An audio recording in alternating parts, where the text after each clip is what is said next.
Hvala lepa za besedo. Lepo pozdravljam naprej gospod Romana Tomc, tudi vas, vse vas novinarje. Kot je povedala gospa sem Franci Donko, socialni delavec, član vodstva stranke Glas za otroke in družine in kot aktivni socialni delavec vse skozi spremljam reorganizacijo centrov za socialno delo veliko let tudi iz same službe centra za socialno delo. Torej, ta reorganizacija se je vedno napovedovala kot nek projekt, ki bo izboljšal stanje na področju centrov za socialno delo, predvsem zelo zgrešen projekt uveljavitve zakona o uveljavljanju pravic in torej jemanja pravic uporabnikom z jemanjem teh varstvenih dodatkov in pa zaznambami na nepremičnine. In torej tak projekt bi naj to vrstno stanje popravil in delavcem, strokovnim delavcem po centrih omogočil predvsem več strokovnosti. Da temu ni tako, kaže več razlogov. Najprej vam bom pokazal spletno oziroma interno anketo Ministrstva za delo, družino in socialne zadeve, ki govori o reorganizaciji centrov za socialno delo. Tukaj na prvi strani imamo vprašanje socialnim delavcem, ali ste seznanjeni z tem, da ministrstvo izvaja reorganizacijo. Poglejte, odgovor je 100% da, torej vsi socialni delavci smo s tem seznanjeni. Zdaj poglejte naslednjo stran z vprašanjem, ali verjamete, da bo ta reorganizacija uspešno izvedena. Samo 3% socialnih delavcev popolnoma verjame, da bo reorganizacija centrov za socialno delo uspešno izvedena. Več kot 30% se absolutno ne strinja, delno se strinja 20%, zdržalo se je pa tudi več kot 30% socialnih delavcev. Ta slika pomeni, da je popolna laž in zavajanje ministrice Anje Kopač Mrak, da stroka socialnega dela podpira reorganizacijo centrov za socialno delo. To ni res. To reorganizacijo podpira nekaj ambicioznih mladih socialnih delavcev brez izkušenj, ki si obetajo dobre položaje po teh 16 regijskih centrih in pa nekaj tistih seveda strankarsko pripadnih socialnih delavcev, ki pač vse projekte Anje Kopač Mrak ad hoc naprej podpirajo. Tukaj so še naprej razni grafi, strokovni sodelavci, ki so prišli iz občin. Tudi oni in so delali predvsem na uveljavljanju pravic iz javnih sredstev in se bodo pomaknili v tako imenovane regijske centre, tudi ti ne podpirajo reorganizacije centrov za socialno delo.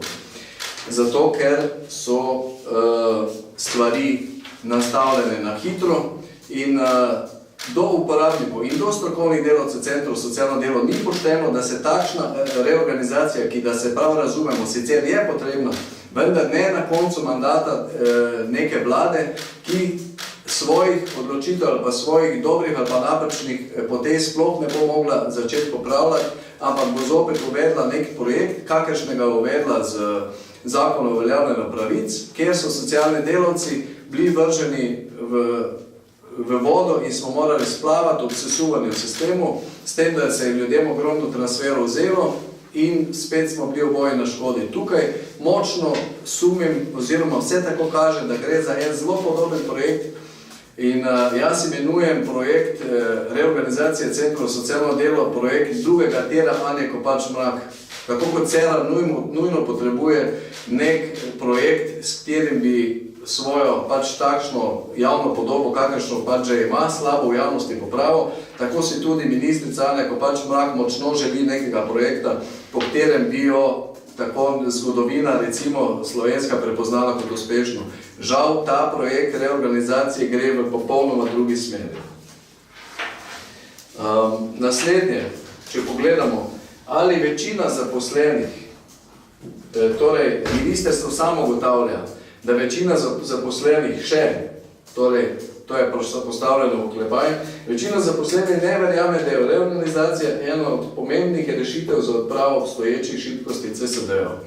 Torej ta še pomeni, da pa mogoče nekoč bodo verjeli, ampak jaz ne verjamem, da se bo to zgodilo, kajti obstoječi ne moreš reformirati centrov socialno delo na tak način, da govoriš, kako bomo vrnili strokovnost. Ministrica namreč obljublja socialnih delavcev vračanje strokovnosti centre, hkrati pa jim nalaga informativni izračun. Po domače to pomeni eno dodatno birokratsko delo, ki nikakor ne bo teklo kar samo od sebe.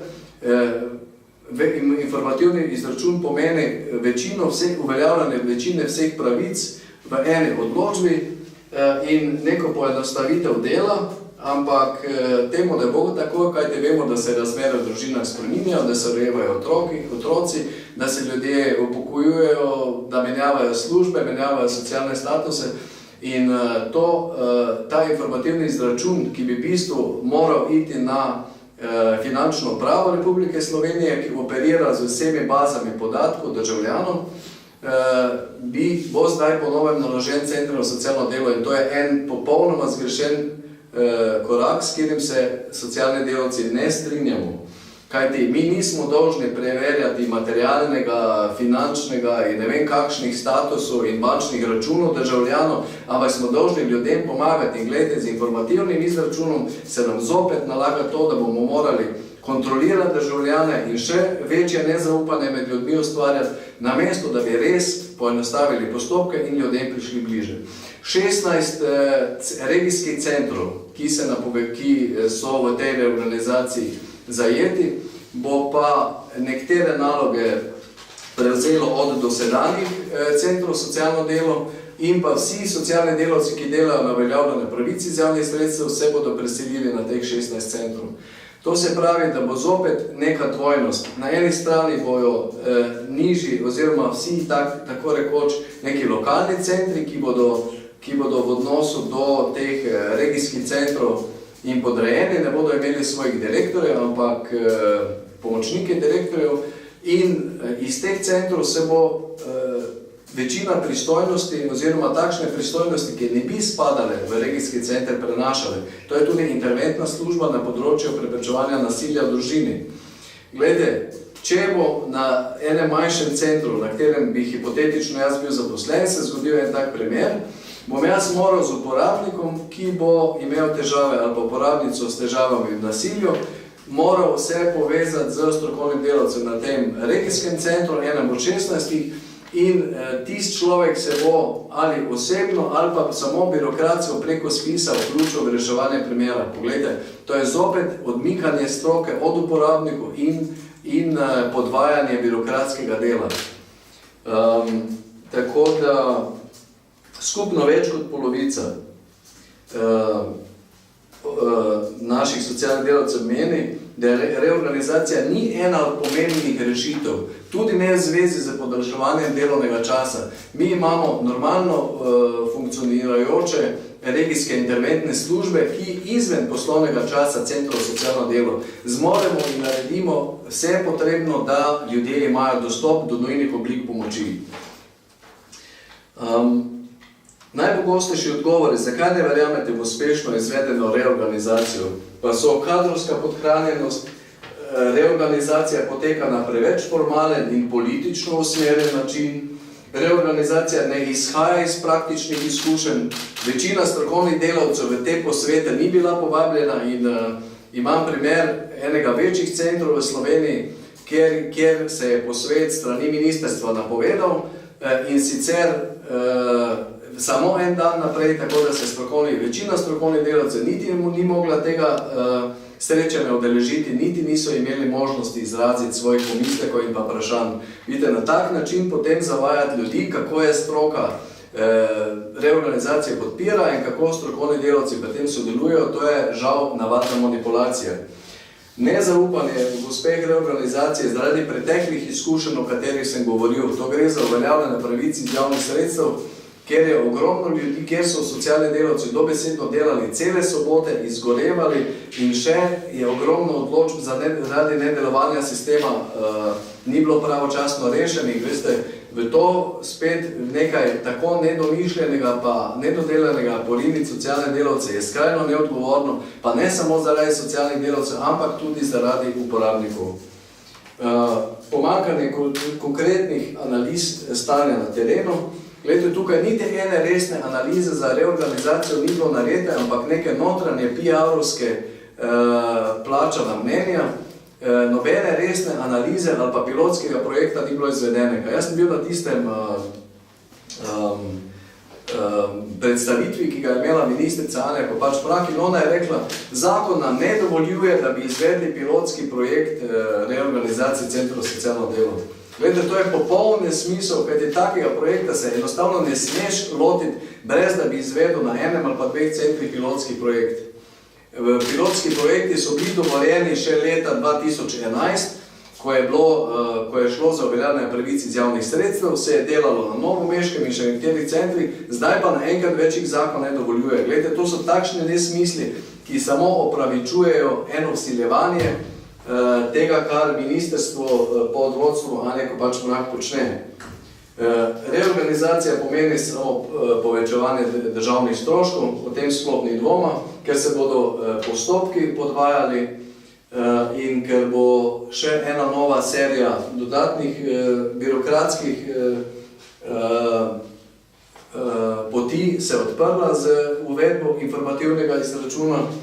In pa reorganizacija, kot sem že prej omenil, prinaša nejasnosti za uporabnike in negotovost strokovnih delavcev, ker ni domišljena, ker se o njej leta dolgo sicer reže govori, ko pa se ponudi rešitev, pa rešitev takšne narave, da enostavno zbuja več strahu, več pomislekov, več vprašanj, kot pa daje nekih pomirjujočih in konkretnih odgovorov. Strokovni delavci s prakso te stvari poznamo in enostavno ne moremo nasesti na takšne lahke rešitve. Prehitro izveden proces je pa ravno to, da se reorganizacija ne izvede v enem pilotnem projektu, da se o njej sicer dolgo govori, hkrati pa se neka resna analiza ne naredi in da se v bistvu bolj ali manj siljuje rešitve. Večina teh ustanov, kot so Skupnost centrov za socialno delo, Socialna zbornica, Inštitut za socialno varstvo in še nekateri, so na reorganizacijo pristali izključno zato, ker jim je ministrica obljubila, da se njihovih statusov ne bodo dotikali, da vse zaposlitve tam ostanejo in zato so enostavno tiho privolili. Ampak to nikakor ne pomeni, da strokovnjaki to podpirajo.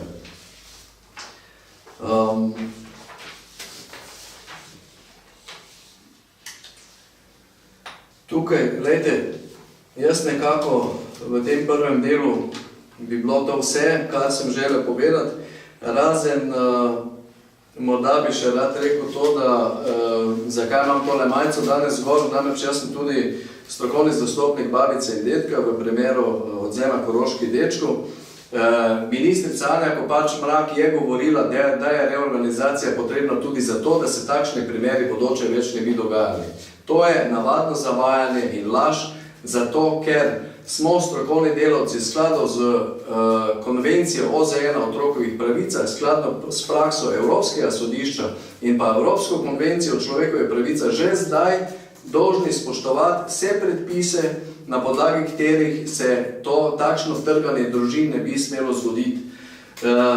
Moj znanec, ki je na ministrstvu v službi in ne želi biti imenovan, je rekel, da nikdar do sedaj, pa je že dolgo tam zaposlen, ni bilo takšnega razsula na ministrstvu za delo, družino in socialne zadeve. In sicer vsi, ki imajo karkoli povedati zaradi varovanja svojih interesov in služb, tega ne povejo. Vlada nered, anarhija in toliko političnega kadrovanja do sedaj nikdar ni bilo. In to jaz vidim kot navadno negativno selekcijo, kajti gospa Tomc, ki bo za mano spregovorila, je ob zapuščanju ministrstva svojo pisarno prepustila Ani Kopač Mrak in lahko povem, kar ste mi takrat zaupali, se ni tako zelo skrivnost, ampak ko je gospa Tomc ključe predala gospe Ani Kopač Mrak, je ta rekla, zdaj pa odhaja iz te pisarne politika in noter prihaja stroka. No, za to izjavo, samo zaradi te izjave, če bi bila ministrica Anja Kopač Mrak malo načelna, bi po vseh teh fijaskih morala odstopiti. Takrat je v resnici stroka odšla iz tiste pisarne in noter se je naselila politika, ki, vidite, posega, tukaj sem seveda tudi nekoliko čustven, kajti njim je vseeno za usodo koroških dečkov, ki so iztrgani iz svoje družine in tisti, ki bi jih to moralo skrbeti, jih ne skrbi, ščitijo svoje položaje, ščitijo drugega in za svoje poteze ne odgovarjajo. Vidite, to je žalostno stanje, ki ga je na področju socialnega varstva nujno potrebno odpraviti in v kakšni smeri bodo ti popravki šli, bo pa gospa Romana Tomc vam nekako orisala. Hvala za enkrat za besedo. Hvala lepa, Franci. Bolj nazorno, kot je gospod Donko orisal, kaj se dogaja na Ministrstvu za delo in tudi sicer, kaj bo, če bo prišlo do te reorganizacije centrov za socialno delo, bi prav gotovo težko še bolj nazorno povedali. Strinjam se praktično z vsem, kar ste povedali, samo dodala bi, da ta menjava ključev je potekala že kar nekaj let nazaj, en mandat nazaj, leta 2008, se je pa to dejansko in zares zgodilo. Tako da zelo žalostno.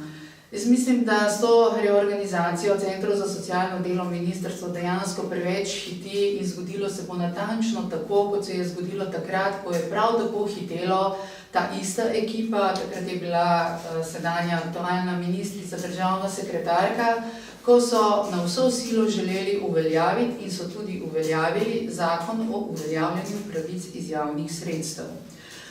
To je bilo v času ob koncu njihovega mandata, zakon pa je začel veljati malce kasneje in je njegova uveljavitev padla v bistvu na pleča takrat naše vlade. S tem zakonom in še z ostalo organizacijo je bilo zares ogromno težav, tako tehničnih težav na centrih za socialno delo, kar pa je manj pomembno kot to, da je ta zakon prinesel in povzročil ogromno krivic ljudem. Da so bile krivice narejene in nenazadnje priznalo tudi ministrstvo samo, ko je pred kratkim oziroma pred nedavnim popravljalo zakon s tem, da je v bistvu vračalo nekatere pravice, ker vendarle se je izkazalo, da udarec, ki so ga doživeli, tisti, ki so izgubili varstveni dodatek oziroma so se mu odpovedali zaradi nove zakonodaje, je bil res izrazito velik. To se pravi, delati eno tako veliko spremembo, kot je danes na vidiku za, rekla, nekoga v prihodnje, ob tem, da se celotna stroka pravzaprav temu upira, je res zelo brezglavo in nerazumno dejanje in vprašamo se lahko samo, zakaj ministrstvo tako tišči v to reorganizacijo. Informativni izračun, kot je rekel že Franci, je eno dodatno opravilo, ki bo že danes preveč obremenjene socialne delavce naredilo za še večje administratorje. Omenil je tudi kadrovsko podhranjenost na centrih za socialno delo. To ni nič nenavadnega, če vemo oziroma je prišel ta podatek, da tisti, ki opravljajo delo na centrih za socialno delo, pravzaprav polovico svojega dela, svojega delovnega časa namenijo za to, da vnašajo razne podatke v računalnik in izpisujejo te nesrečne in neberljive pa nerazumljive odločbe, ki jih potem ljudje dobijo. In dokler se ne bo spremenil ključni vzrok, zakaj imamo sistem tako zapleten, potem nam nobena reorganizacija centrov za socialno delo ne pomaga. In najbrž ste iz dosedanjega povedanega že zaslutili, da je ključni vzrok za takšno stanje pravzaprav zakon o uveljavljanju pravic iz javnih sredstev. In ta zakon je treba kot prvo spremeniti in to v temeljih spremeniti. Ta zakon je eno navadno administrativno skrapucalo, ki določa zelo natančno, kaj se všteva v vaše dohodke, kaj se ne všteva med dohodke, kaj se všteva in kako se računa premoženje, kaj se ne všteva v premoženje in to naj kdo dela. Delavci na centrih za socialno delo, socialni delavci, oni vendarle niso študirali za to, da bi na koncu postali navadni administratorji. Če bi želeli, da bi zakon takšen kot je tudi dejansko funkcioniral, potem bi bilo treba ta administrativna dela popolnoma izločiti iz centrov za socialno delo. Lahko bi jih opravljali zaradi mene, ne vem, nekje v Kranju ali pa v Novem mestu, ker če se vprašamo, kaj pa je drugače, če zaprosite za otroški dodatek v Novem mestu ali pa v Kranju. Popolnoma nič. Tako da to je resnično en tak administrativni ne bodi ga treba, ki bi ga lahko delal kdorkoli, in če ga delajo socialni delavci, potem je to škoda njihove izobrazbe, njihove strokovnosti, ker seveda oni so potrebni, da pomagajo ljudem, ne da izpolnjujejo obrazce. Zdaj pa dejansko o tem, kako si pa jaz predstavljam, da bi moralo biti to področje sociale urejeno, da bi bolje delovalo. Večkrat pravim, da je naša država, Slovenija, je bogata socialna država.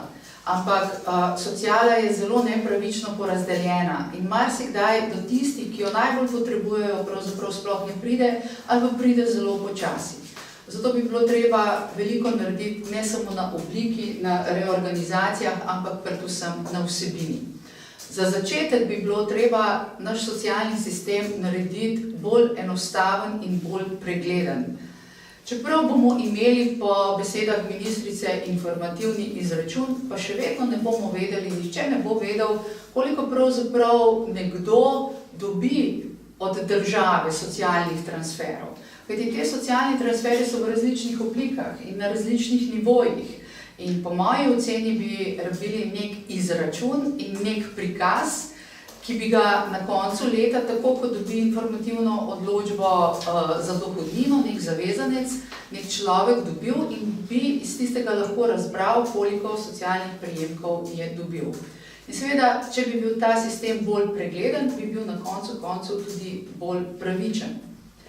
Zato, da bi bil bolj pregleden, enostaven in obvladljiv, pa je treba to zakonodajo poleg zakona o uveljavljanju pravic iz javnih sredstev bistveno poenostaviti tudi na drugih področjih.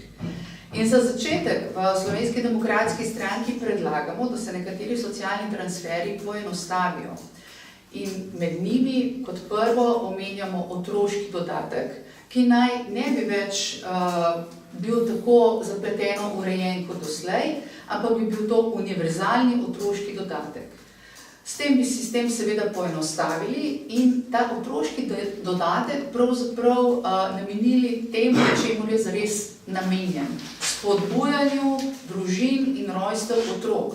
Otroški dodatek, univerzalni kot tak, ne bi bil več tipičen socialni transfer, ampak nek spodbujevalec za razvoj in razširjanje naših družin. Za nova rojstva, nove otroke. Kot veste, demografija tudi Sloveniji ne prizanaša in mislim, da bi si kot odgovorna država, z odgovorno politiko, tako kot si vse povsod drugje, to je v Evropi ena izmed najbolj perečih tem, s katero se zelo ukvarjamo, bi morali posvetiti več pozornosti temu, da spodbujamo rojstva in družinsko življenje.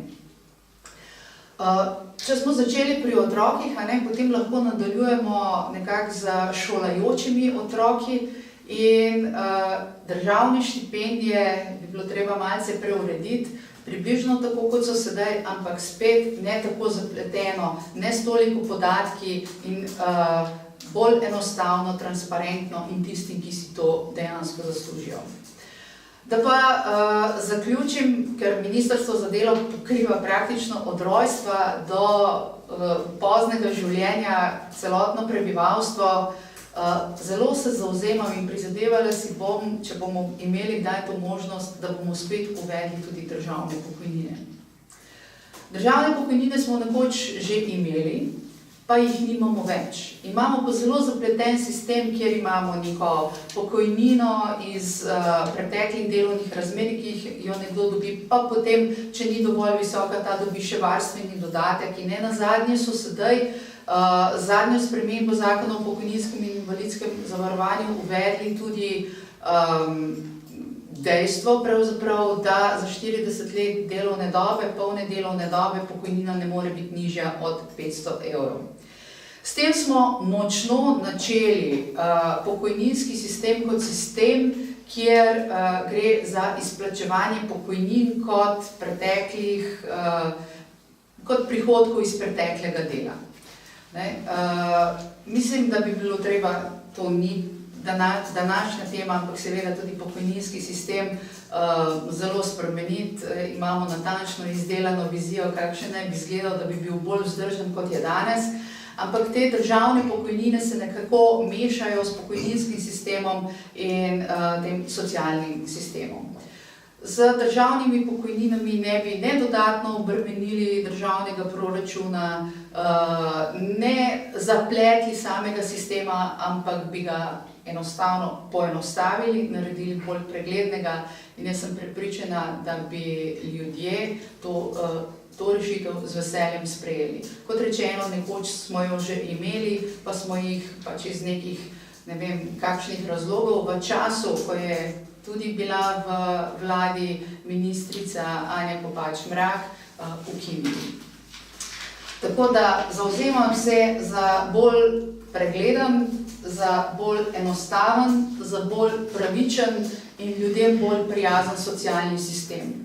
In seveda zato, da socialni delavci postanejo enkrat končno socialni delavci, da se ukvarjajo z ljudmi, ne pa da se ukvarjajo s papirji, s programi, ki ne delajo in da cele dneve izpolnjujejo neke obrazce, njihovo delo in poslanstvo je drugje.